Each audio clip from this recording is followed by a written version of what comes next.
Hey badasses, and welcome to this week's episode of the Badassladies Club. My name's Laurie. I'm here with my friend Jessica. Hello. And we're so excited to bring you today's topic where we're going to be talking about the balancing of masculine and feminine energies. I'm into it. Ooh. But first, we want to talk about this week's very exciting Badass of the Week. This week's Badass of the Week, you guys have to forgive me if you're watching on YouTube. I have all my notes on my phone today.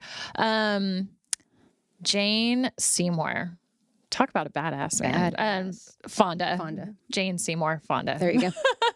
I'm like reading off of Google as we know her, Jane Fonda.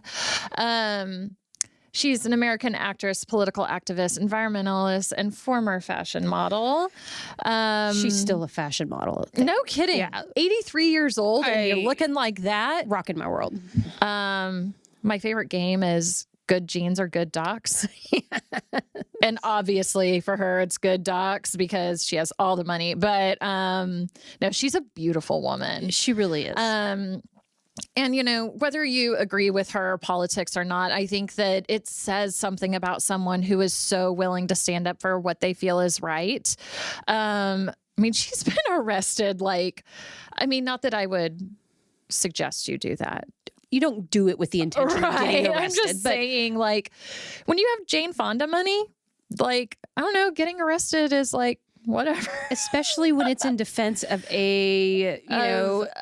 of something that you truly believe in. Right. Of an activism, of being an advocate for something. I know that she's very passionate about the environment. Absolutely. And she's an author too. That's not even on here, Google. But I know that she just recently came out with a book because she's been on all the late night shows. All the shows. She also had like a multi-part documentary series that was on HBO last year or the year before that just seriously opened my eyes to her whole life body of work, not just as an actress and an advocate, but like the girl has lived some life, all right, and done it with grace and style, and has still like, even in her 80s, is relevant. Yes, and I think that that's something that so many women battle with. Age and getting older is staying relevant. We're going to age ourselves out somehow. Yes.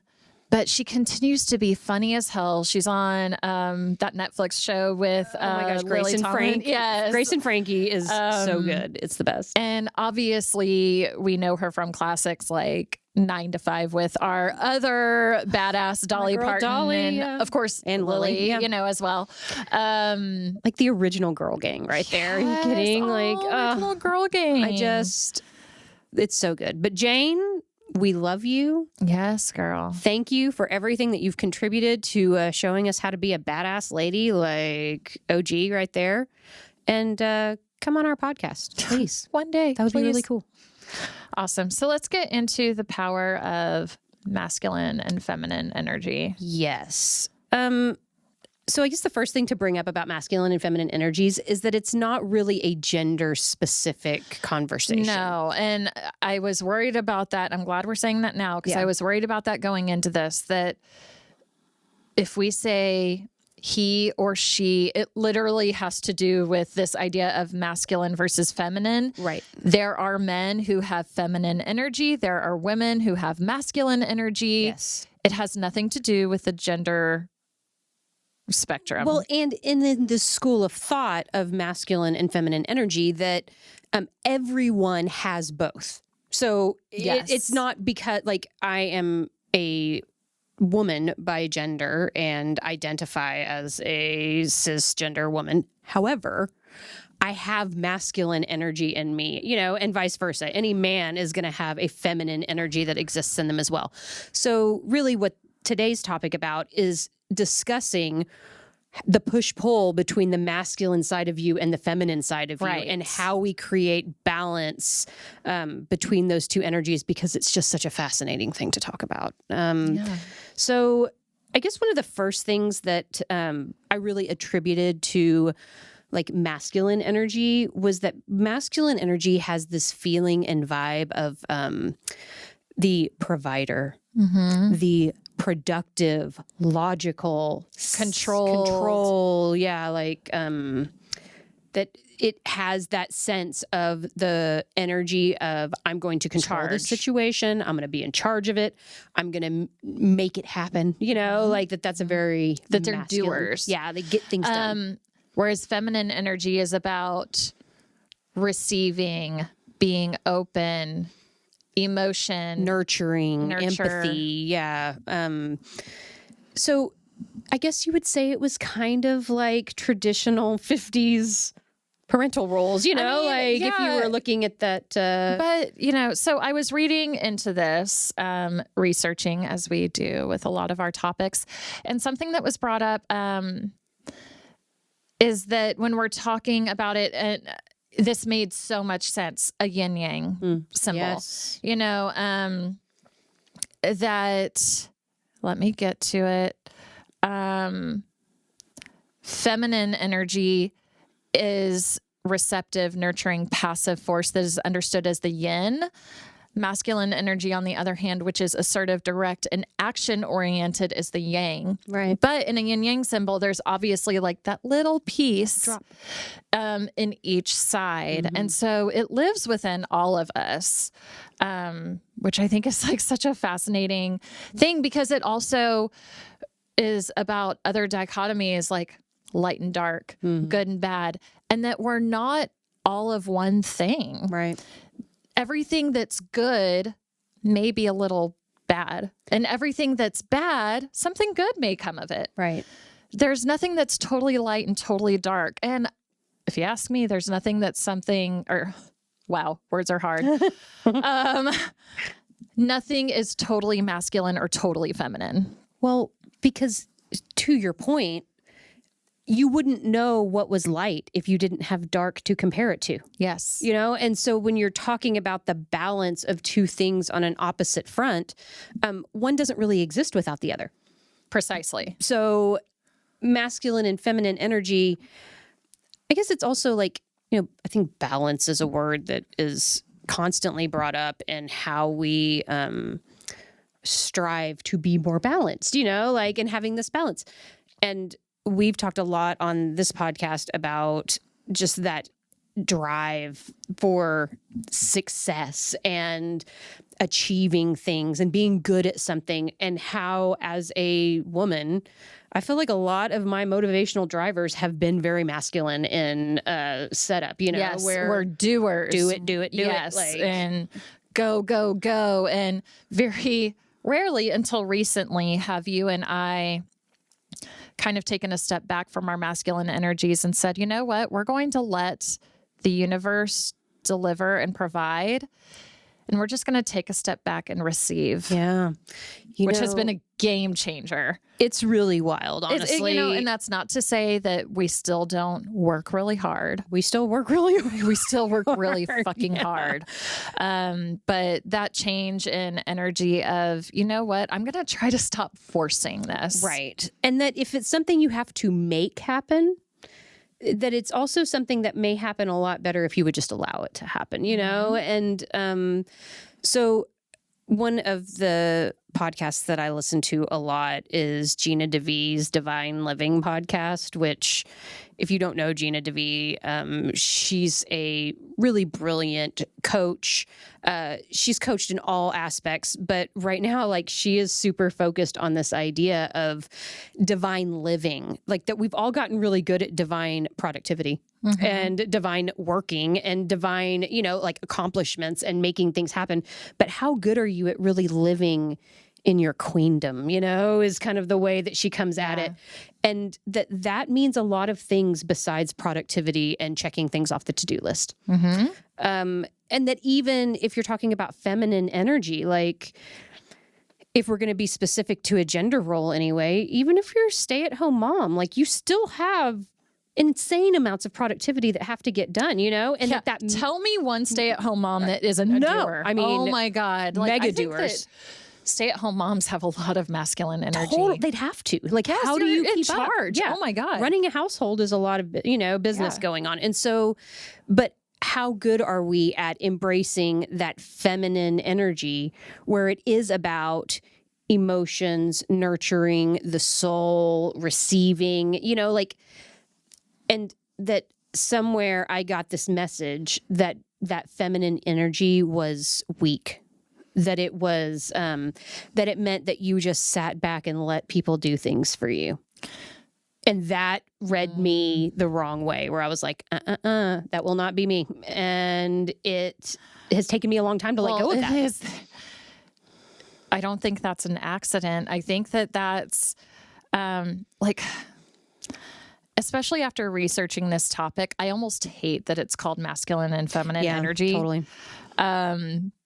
Because I think it doesn't do it any favors to feed into what the gender role social construct of everything is. Yeah. That being a woman is being passive and weak, and we just sit back while men do everything for us, which is not what today's episode is about. No. I'm just saying, like, it gives it a connotation that makes you push that away. Yes, like, yes. Feminine energy is bad. Right.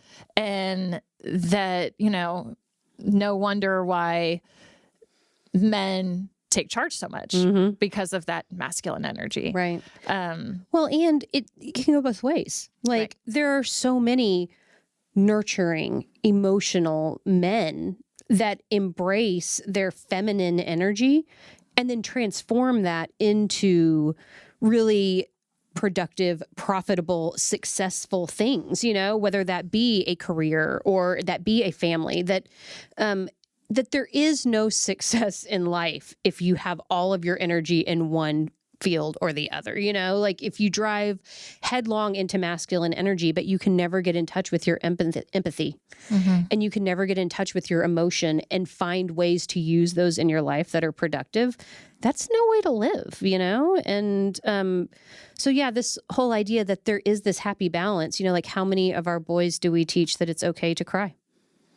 Not many. Or have hurt feelings. Right. Or appreciate someone else's feelings, whatever those might be.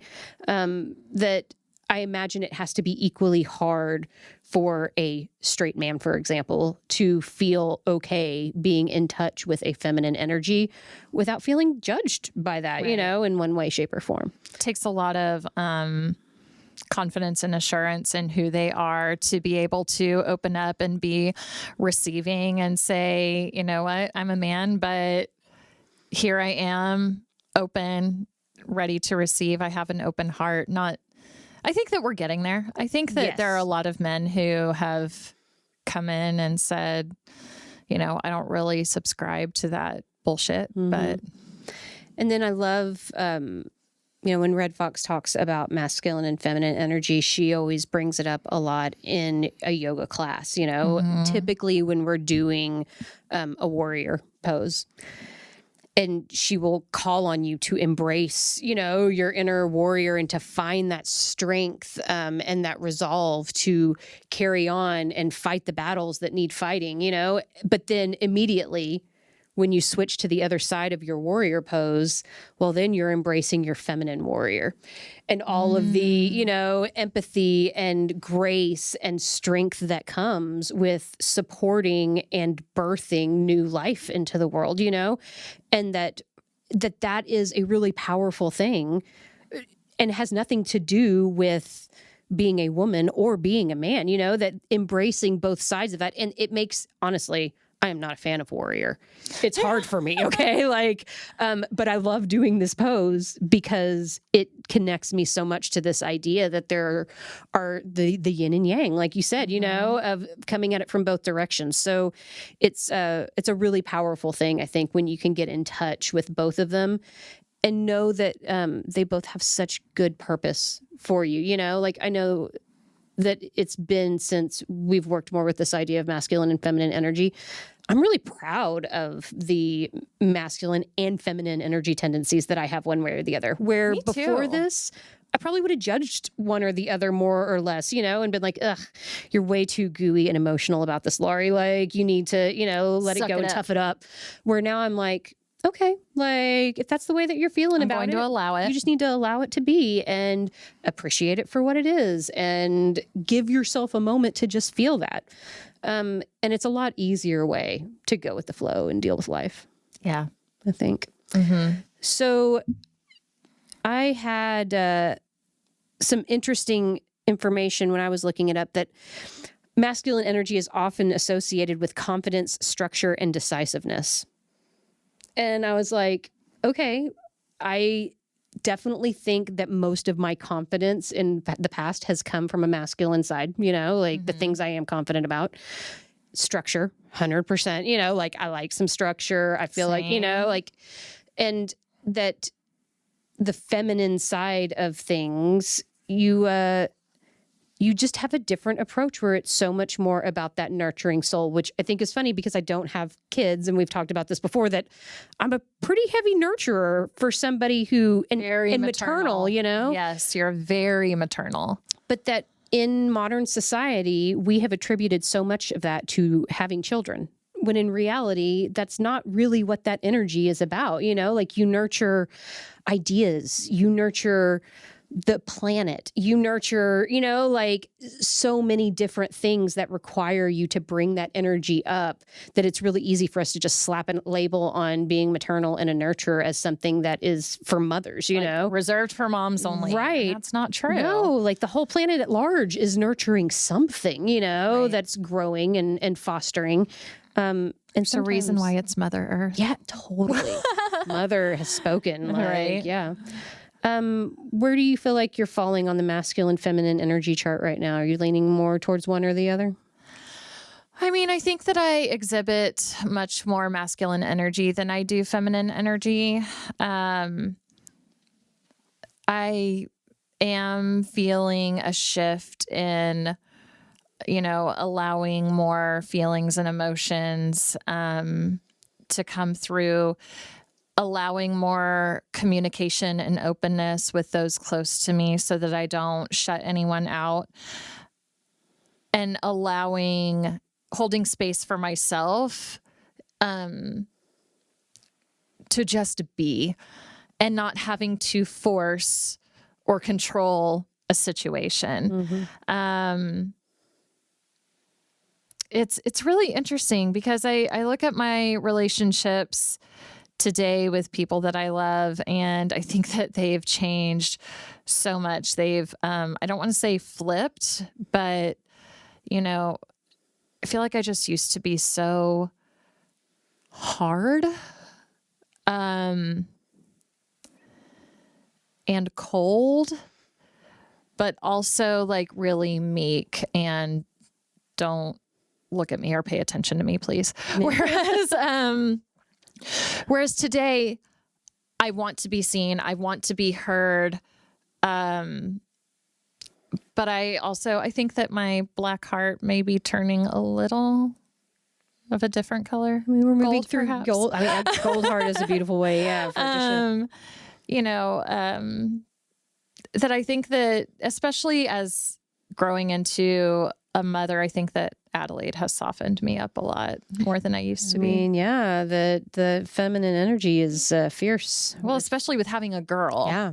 I'm surrounded by feminine energy with my little girl. Oh my gosh, she is girly. I've never seen so much pink in your world. I know. It's pretty funny. I know how the aesthetic has changed. I know. It's so funny because Adelaide has such varying style.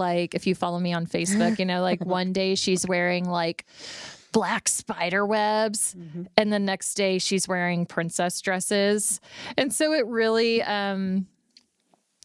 it makes me giggle when I look at pictures of us together and I'm like this semi-goth punk mom, mm-hmm. with this little girl in frilly pink stuff, Yeah. And that I let it be what it is and let her do that, I think it's precious. I don't know if I told you this, I may have, but the last time that Adelaide and I got to hang out, I think we were at the salon, mm-hmm. and we were folding laundry. And I said something, I don't remember exactly what I said, but it was something to the effect of, girl, you're going to be the president one day. Just you wait. And she said, no, I'm going to work for NASA. She did. I know she did because she says she wants to work for NASA. I was so proud of her. There was no way for me to explain this to her in the moment. But first of all, I was so proud of her for shutting me down and telling me, no, I don't want to be the president. this is what I want to do instead. Like, she was so decisive and she was so fierce about it, and she believed it so truly that she says she wants to work for NASA so she can shoot rockets, astronauts and rockets. I forgot. She has a whole speech that she does into outer space. She doesn't want to be an astronaut. She's been very clear. She wants to shoot the rockets. She wants to shoot things into outer space. I think that's a steady goal. I'm like, hey, if that means taking care of your mom and dad when we're older. Yes. Like more of that. Yeah, more of that. I'm sure engineers for NASA do really well in the world. Okay. So. Like, she'll outsmart all of us.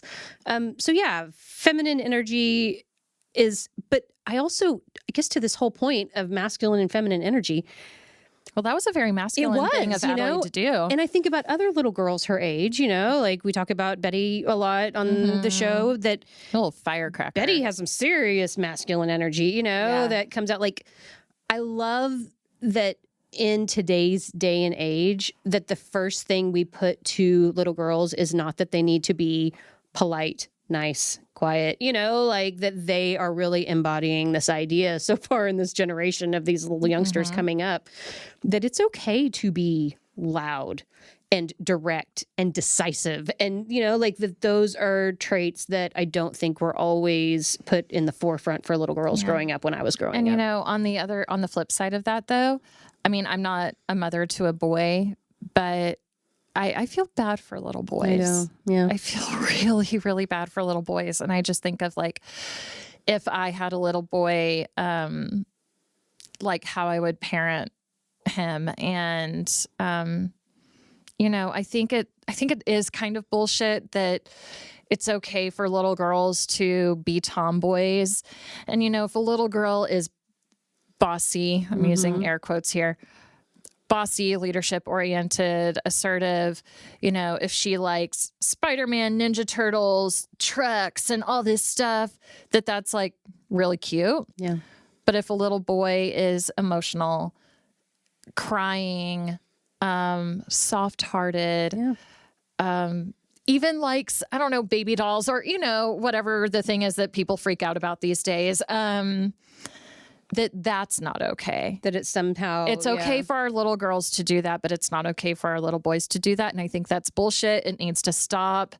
Let these kids be who they are. Well, that humans are humans. Yes. And that to this whole conversation about masculine and feminine energy, perhaps if that was something that was more understood universally, then we would have tools for how to feel when a gender-specific child shows interest in something that's not specific to their gender so far as you look at it, because I think that there's a lot of emotions that we carry as adults that we like to lay, like at the feet of children as they're growing up.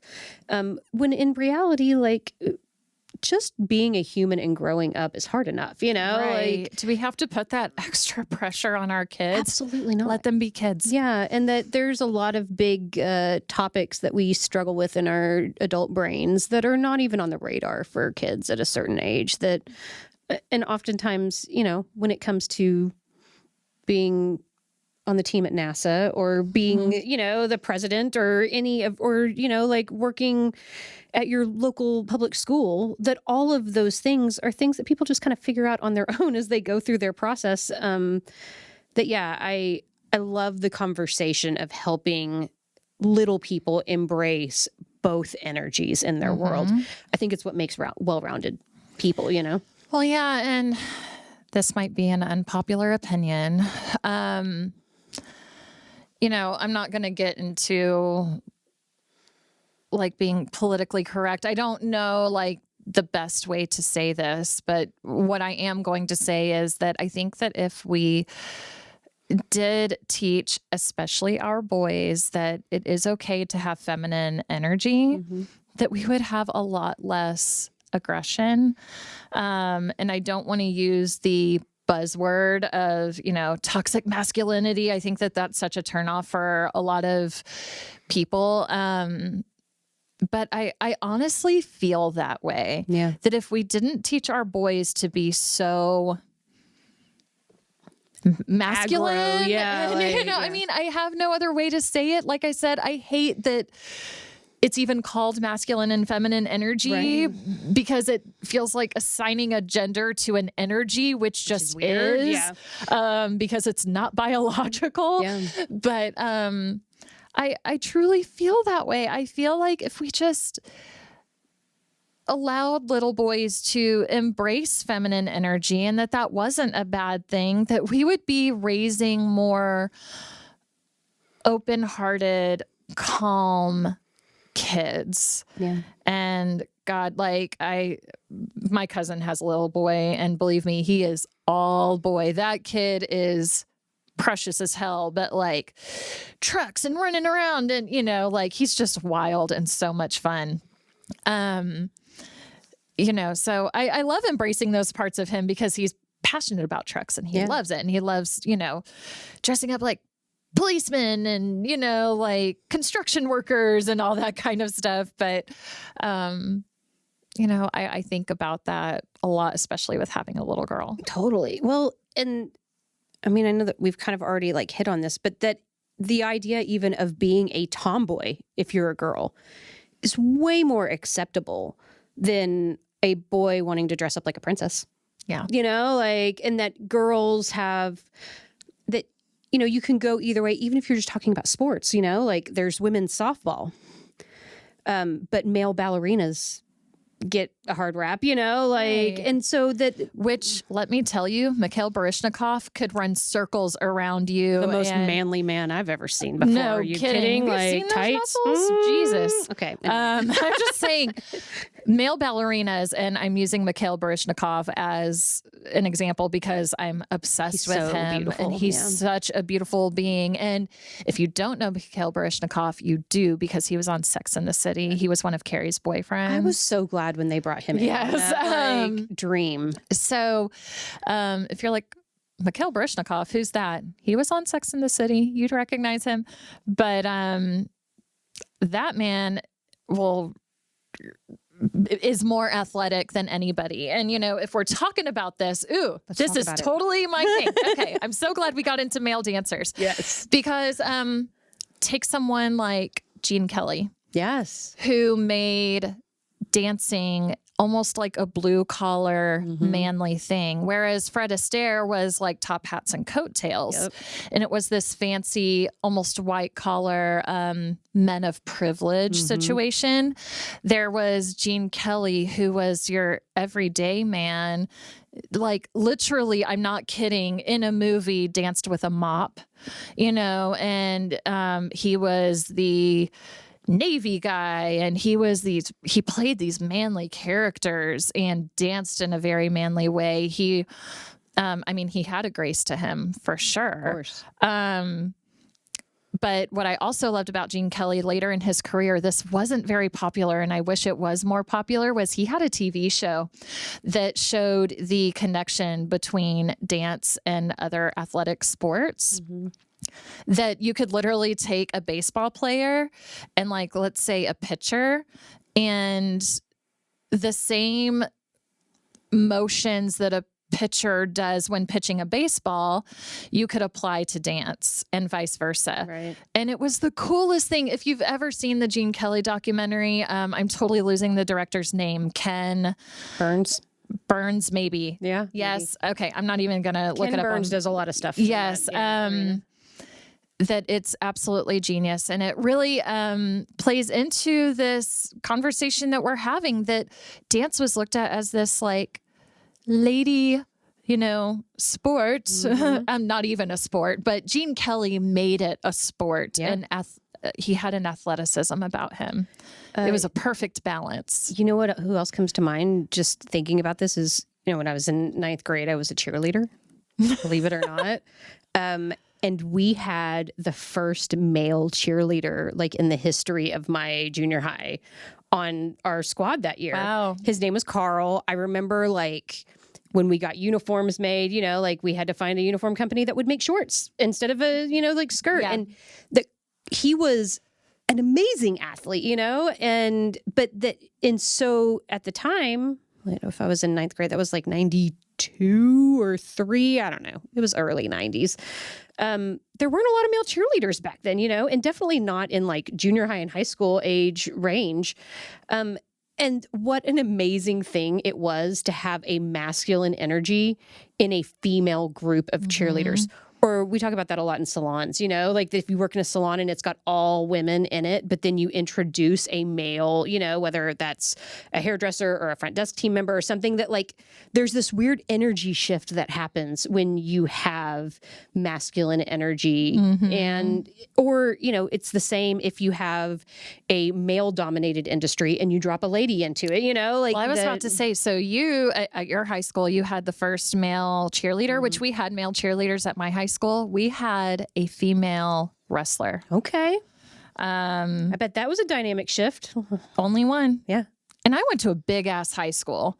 She could kick anybody's ass. You know what I mean? Like, and I applauded her to go in there with all those boys. And God, I mean, not that I kept up with wrestling. I had no interest in it whatsoever, but there wasn't a girls wrestling team at my high school. That did not exist.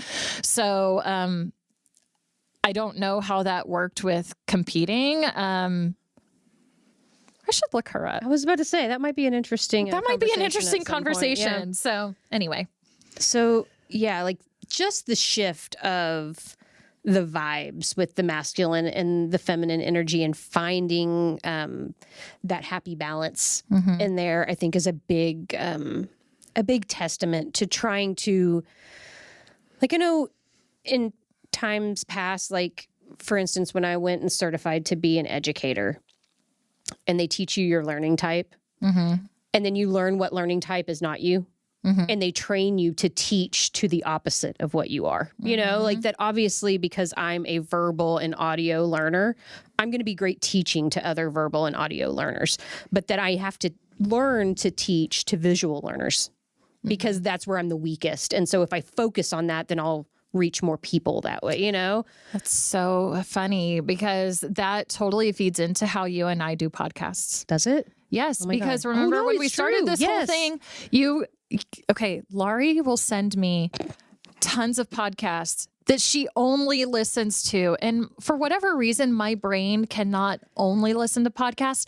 I can do it for a podcast or two, but I am like, go on YouTube, look up the episode. I like to watch. I'm such a visual person. Yeah.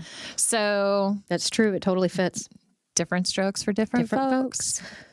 But to masculine and feminine, that because I've found myself so rooted in masculine energy for most of my life, that now that I'm trying to pay attention to the opportunities for me to approach things with a little bit more feminine aspect, it is amazing how well it works.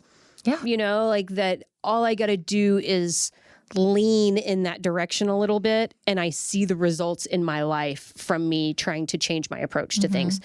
And it makes me so aware of how many things I do without even thinking about it, like that the way I approach life so often immediately falls to that masculine, sense of things. So yeah, just not doing things unconsciously and being aware of my motivations and things is helping me so much. Yeah. The idea of just letting go and letting it flow it's been a game changer. So question, where would you put on the spectrum of masculine energy, feminine energy, what you and I were talking about earlier today in our program that we're doing, generosity. Okay. Which I'm on the fence with this one because I feel like with male energy, you provide. So is that necessarily being a giver? Or do you think that being generous is more of a female energy? I don't know why. I don't know if I specifically seen or read anything to support what I'm about to say, but I feel like it's more feminine because when you're being generous and you're giving with no expectation of what you get back, that's a more feminine aspect as opposed to a masculine energy where it's like, I will give you more transactionally for this in return. So Laurie and I did a little, and I haven't even told you this part yet, but we did a little exercise earlier where we had to text 1 or 3 people. We had like 5 minutes. And like, so the object of the activity was to just text someone either like just words or a GIF or GIF, however you say, I still don't know, or a meme or something, without an explanation, and just saying, I love you, or I miss you, or whatever the situation is. So I did that for a few people. I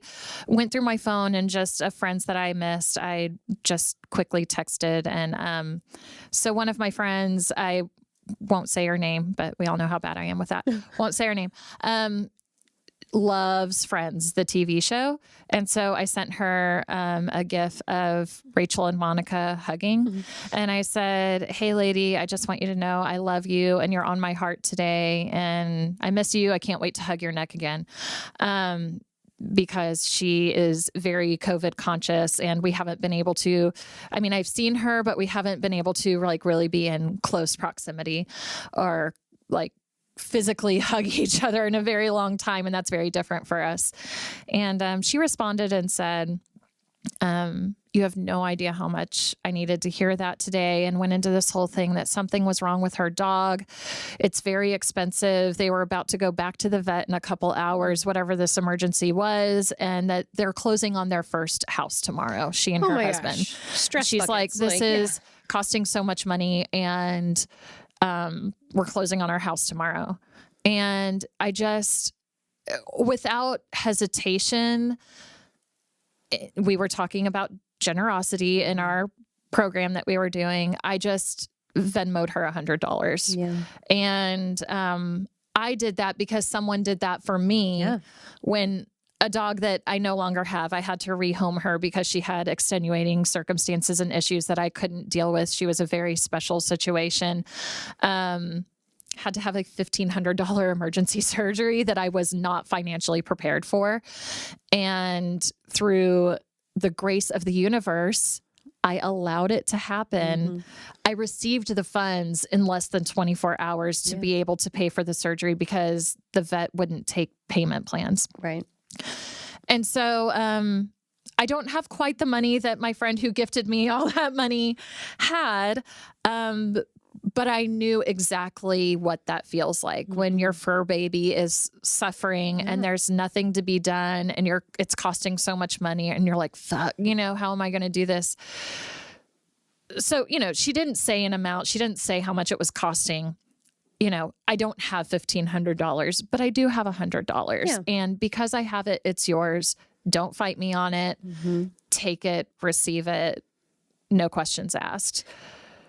You know what I think is so interesting about that transaction, though, is like when you open up to the feminine energy and you allow things to come to you and you allow yourself to receive things without the beat up, which I think is important, without you beating up on yourself for taking it or feeling shame for taking it, like you really receive it with gratitude and grace.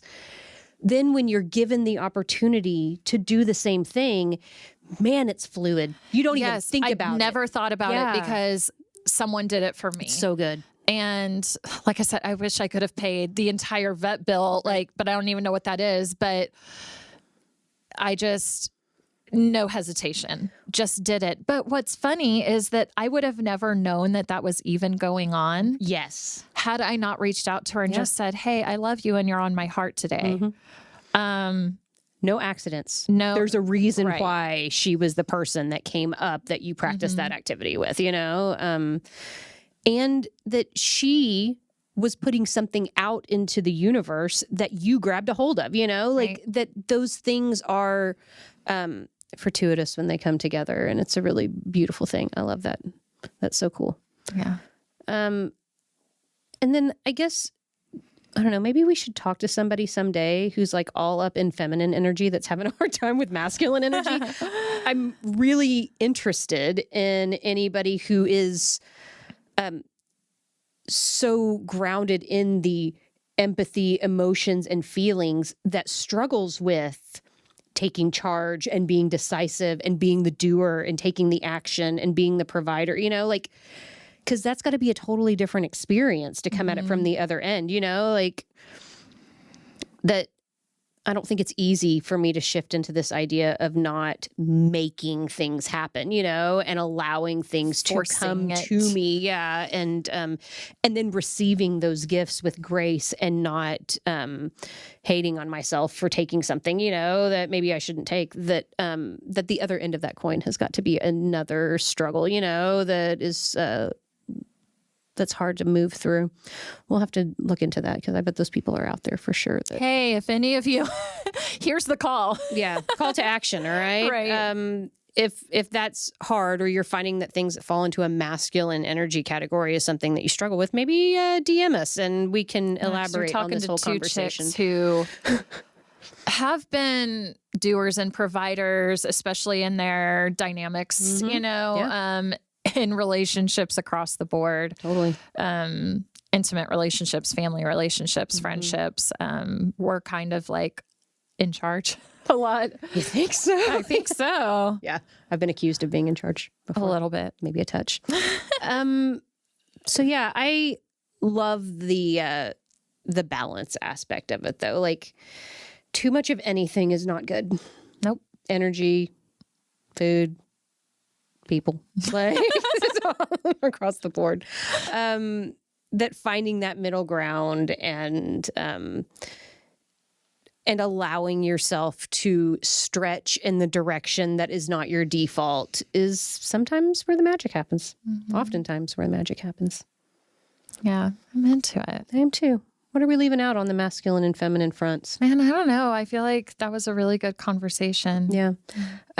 There's so much more to learn about it. And yeah, obviously. I mean, I got lost in like a Google rabbit hole that I was like, oh my gosh, this is like a lot for my brain. And it was like 1 o'clock in the morning. And I was like, I have got to turn my phone off. Well, and I guess I'm also excited to move into like some tangible things that we can do to help embrace the energy on the opposite side. So maybe some of this does come into, I'm also working on delegating right now.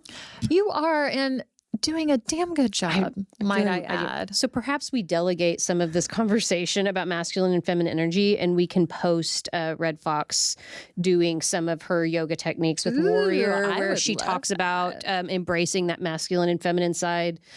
Because like I said, just listening to her jam on that for a little while helps me understand it in my bones in a way that I think words are inferior. Like some of this energetic stuff is something that has to be practiced and physically done, that talking about it kind of falls on deaf ears. So right on. Love it. So we want to know what you guys have to think about masculine and feminine energy. And if you have any other context to throw at it, hit us up in the DMs and we'll have some more things out for you to see where we can illustrate this in other ways. Yeah. All right.